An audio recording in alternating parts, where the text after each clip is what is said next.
The entire automotive industry just got a reality check, and most people have absolutely no idea what they're looking at. For over 100 years, building a car meant the same thing. Hundreds of stamped metal parts, thousands of welds, armies of robots stitching everything together piece by piece across assembly lines that stretched the length of city blocks. That process was considered so fundamental to manufacturing that nobody seriously questioned it. And then, Tesla decided to replace the entire thing with a single machine. And it's working. Let's start with why this matters so deeply. Traditional car manufacturing is built on a process called body-in-white construction, where individual metal stampings are welded together to form a vehicle's structural shell. A typical car body requires somewhere between 300 and 500 individual stamped parts, joined by 4,000 to 5,000 welds. Every one of those welds is a potential weak point. Every one of those parts requires its own tooling, its own supply chain, its own quality inspection step. The system is expensive, time-consuming, and fundamentally fragile in ways that most consumers never think about until something goes wrong. Tesla looked at this and asked a simple question. What if you just didn't do any of that? The answer is the Giga Press, a high-pressure aluminum die casting machine of a scale the automotive industry had never seriously attempted before Tesla proved it viable. The concept originated with a vision described internally at Tesla, making full-size cars the same way toy cars are made, casting the entire structure in one shot from molten metal. The first production Gigapress Tesla deployed, a 6,000-ton machine from Italian manufacturer Idra, began producing single-piece rear underbody castings for the Model Y in late 2020. The automotive world watched with skepticism. Sandy Munro, the industry's most respected teardown analyst, examined that first Model Y casting and called it a manufacturing leap that competitors would struggle to replicate for years. He was right. Here's how the process actually works, because the engineering behind it is genuinely fascinating.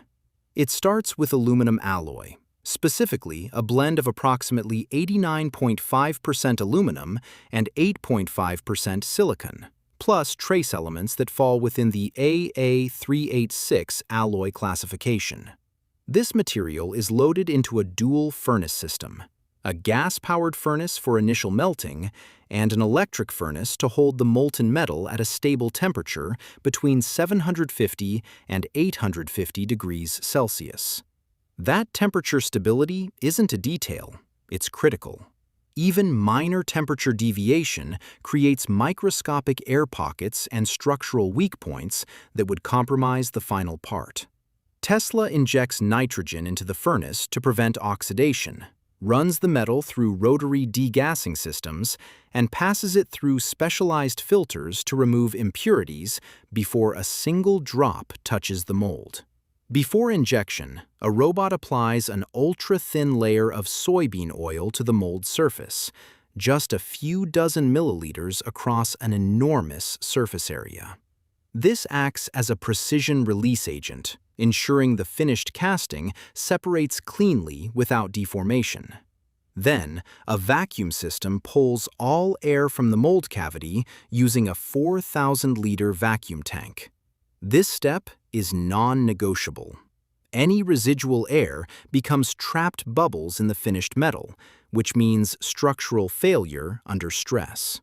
With the mold prepped and the vacuum held, a high-speed piston forces the molten aluminum into every corner of the die at approximately 10 meters per second under enormous pressure. Too fast, and air gets trapped. Too slow, and the metal cools before filling the mold. The window of acceptable operation is measured in milliseconds, and Tesla's control systems hit it consistently across thousands of cycles per day. The cooling phase is where the final material properties get locked in. The metal enters the mold at around 850 degrees Celsius and is rapidly chilled to approximately 50 degrees Celsius through an internal cooling circuit. This thermal shock isn't just about solidification. It determines the crystalline microstructure of the aluminum, which directly controls its strength, stiffness, and impact resistance. Get the cooling profile right, and you get a casting that outperforms welded assemblies. Get it wrong, and you get scrap. After the part ejects, robotic arms trim flash material, and every casting goes through X-ray inspection to verify there are no internal voids or cracks invisible to the human eye. The entire cycle from molten metal to inspected structural component takes approximately 80 to 90 seconds. Tesla's largest lines run at 40 to 45 castings per hour, roughly 1,000 castings per day from a single machine. The Cybercab is the first vehicle purpose-built from the ground up for this manufacturing system. And the connection between the Gigapress technology and the Cybercab's target price is direct and explicit. Tesla has confirmed a target price of approximately $25,000 for the Cybercab, a figure that undercuts the average new car transaction price in the United States, which has remained above $47,000 in recent years. Getting to $25,000 on an autonomous electric vehicle with no steering wheel and no pedals requires eliminating manufacturing cost at every possible layer. The Gigapress and Unboxed Process are how that happens. Fewer parts means less material. Less assembly means fewer robots and less labor. Higher throughput means lower fixed cost per unit. The first production Cybercab came off the Giga Texas line in February 2026. By early March 2026, drone footage captured 25 Cybercabs on the factory grounds simultaneously, the largest public sighting to date, with units present at both the factory exit and the crash testing facility, confirming that safety certification is progressing in parallel with production ramp. The repair question is the one that comes up every time gigacasting is discussed, and it deserves a direct answer. If a vehicle's structure is cast in large single pieces, what happens when one gets damaged in a collision? Tesla's engineering approach addresses this with a deliberate modular architecture. The vehicle isn't one single casting. It's divided into three primary structural sections: the front, the center battery module, and the rear. The front and rear sections are designed specifically as crumple zones, engineered to absorb and dissipate crash energy. What Elon Musk has built with the Gigapress program is a manufacturing moat that compounds over time. Every generation of press has been larger, faster, and more integrated than the last. Every vehicle built on the system generates data that feeds back into process improvement. Every competitor who enters the space validates the approach, but starts years behind on the learning curve. The 50,000-ton concept isn't just a bigger machine. It's the logical endpoint of a manufacturing philosophy that treats the entire vehicle as a single casting problem, rather than an assembly problem.